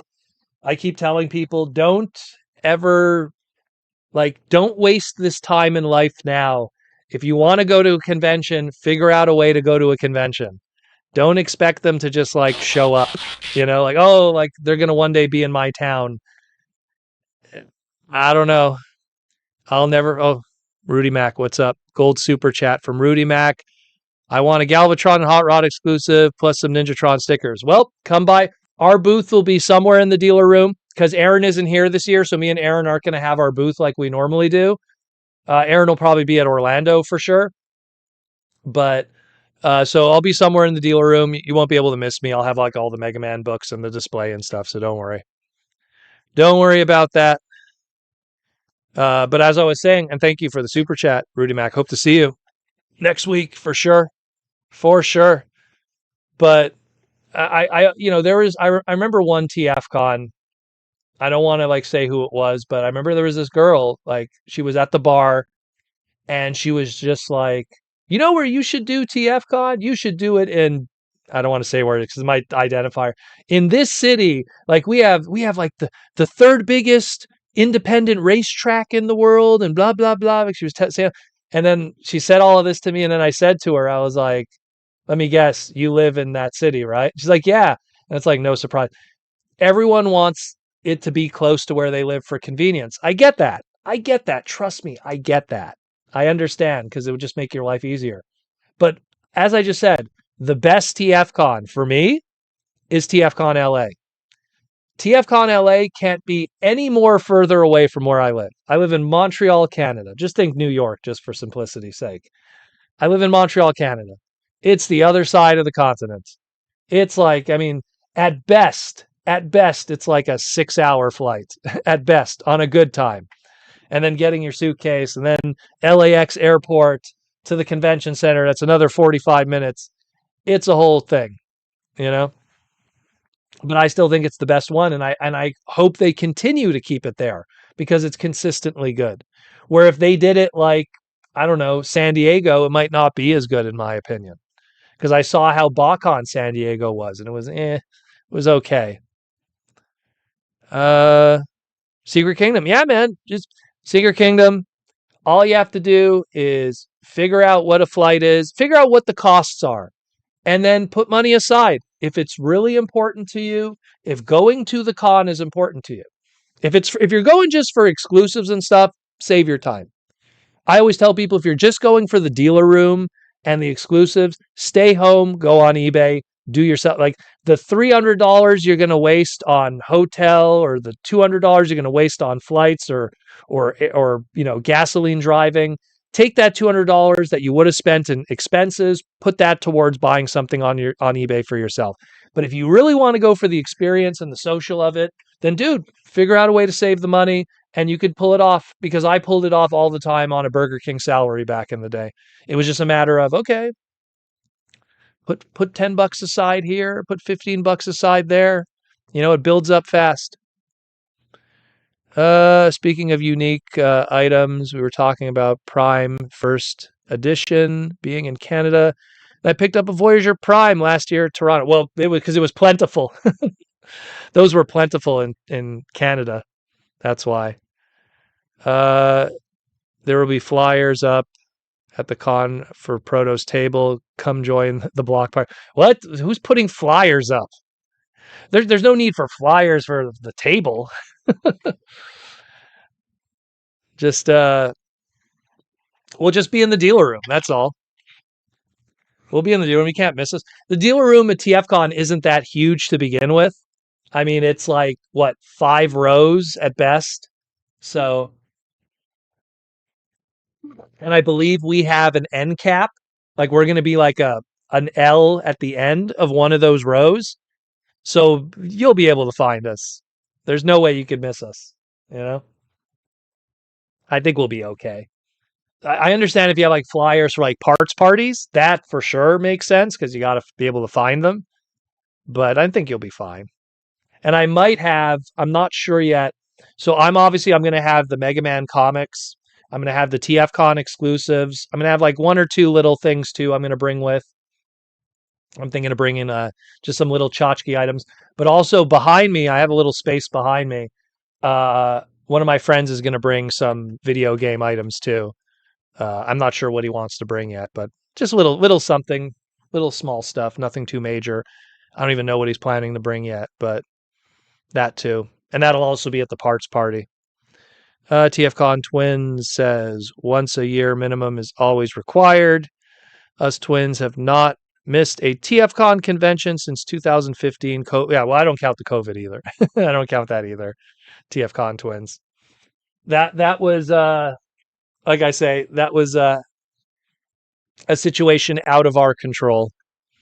Yeah. Proto, did you get that red twin mill? Not yet. When I went to not Toronto, to Target, I was looking for it, and I didn't see it. It was funny at Target. The only thing that I saw of the Hot Wheels one was the Bone Shaker. But mind you, I went to only like 5 or 6 Targets. I went to like 9 Walmarts. Maybe more or less something like that. And I didn't see the red twin mill yet. I was actually quite disappointed with the inventory, but to be fair, I understand why the inventory was not good.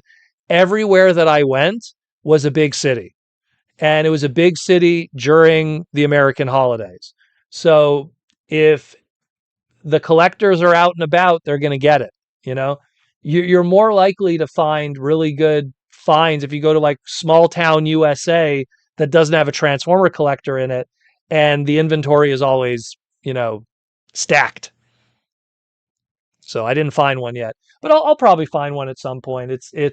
I haven't seen it yet in Montreal, but it's also I haven't really been looking over the past 2 weeks or so because it's just been one event after another every weekend.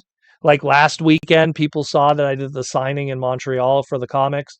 Then this was the New York signing tour. And then next week is TFCon. The week after that, maybe Japan. I'm not sure. And then the week after that is going to be San Diego, and then the week after that is Montreal Takuthon. So every weekend has been some kind of craziness. Tomorrow is when I'm actually going to be able to do some grocery shopping because we just didn't have time.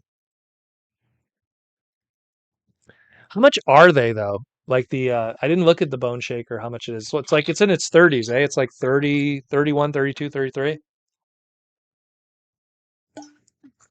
I think that's another reason why I didn't pick up any of them yet. Because again, it's me going like, that's a lot of money. 34.99 USD is about 45 Canadian for like something that's a slightly more articulated deluxe, which is unfortunate. What a world we live in. I miss those $10 deluxes. I really do. And we had $10 deluxes up until 2009. It's crazy.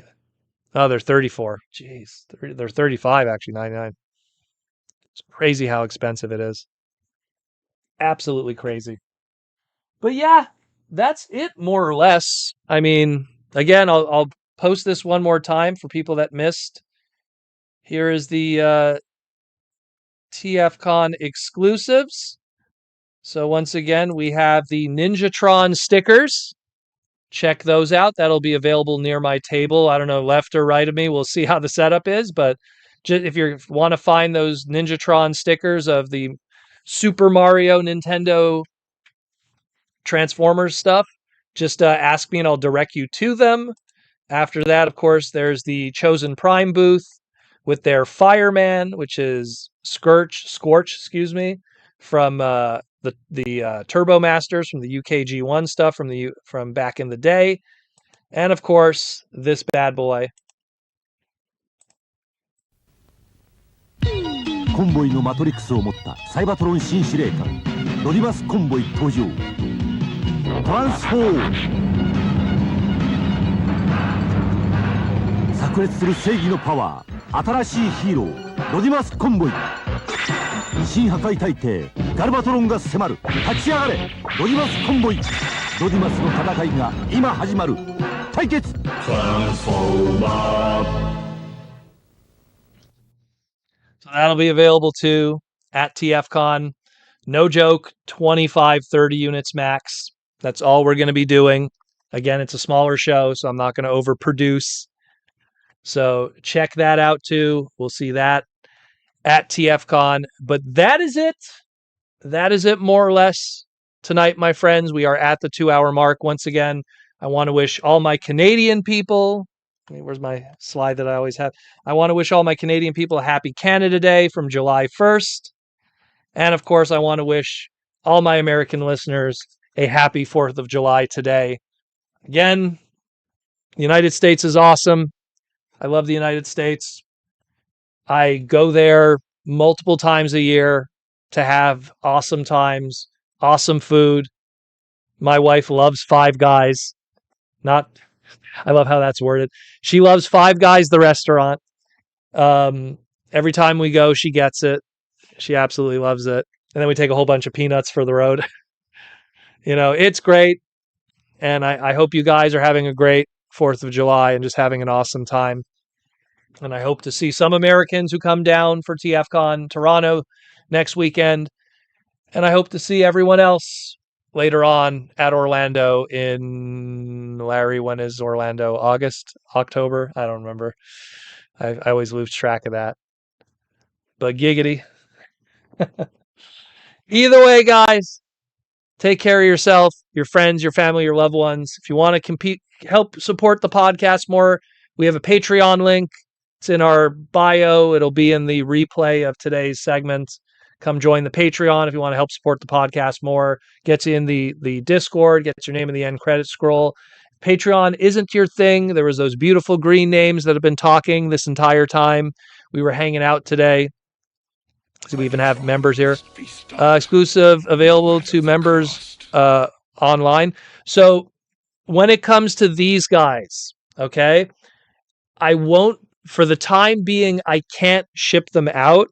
What I could potentially do, but this will have to be probably around Orlando.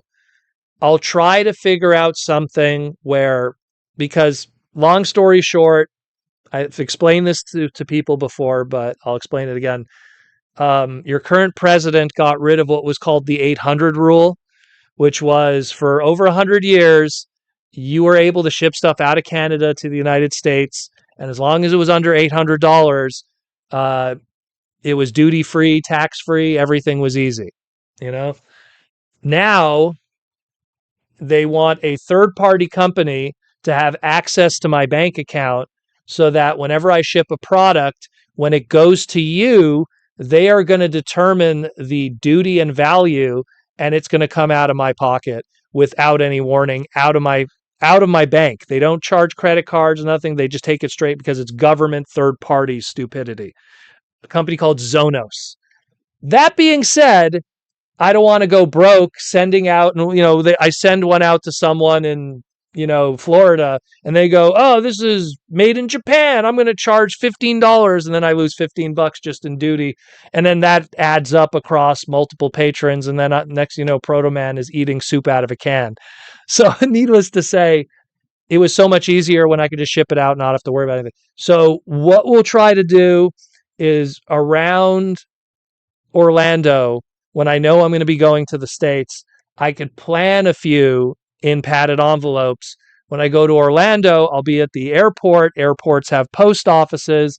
I can literally ship them state to state. And then I don't have to worry about any of that duty, silly customs stuff that comes out of my wallet. You understand? We didn't have this problem before. This is only a recent problem that started last August, September, August of last year. They started this, and it screwed everything up. I can't ship anything. I can't ship a pin to somebody right now. It's getting crazy. Just look on YouTube. There's so many people who sell on eBay that are Canadian that their whole livelihoods got derailed. So needless to say, I'm going to wait until that stuff is done, and then I'll be able to return to it. But if it's a desperate situation, I could figure something out. Or you have someone come to the show and pick it up, and then they could ship it. You know what I mean? That's it, James. That's exactly what I said. Or Orlando. If I could plan it in advance, you know what I mean? And that way, because the good thing, I could go to Orlando Airport before I get on my Uber to go to the con, I'll find one of the post offices there and just ship direct, and then it'll make life easier.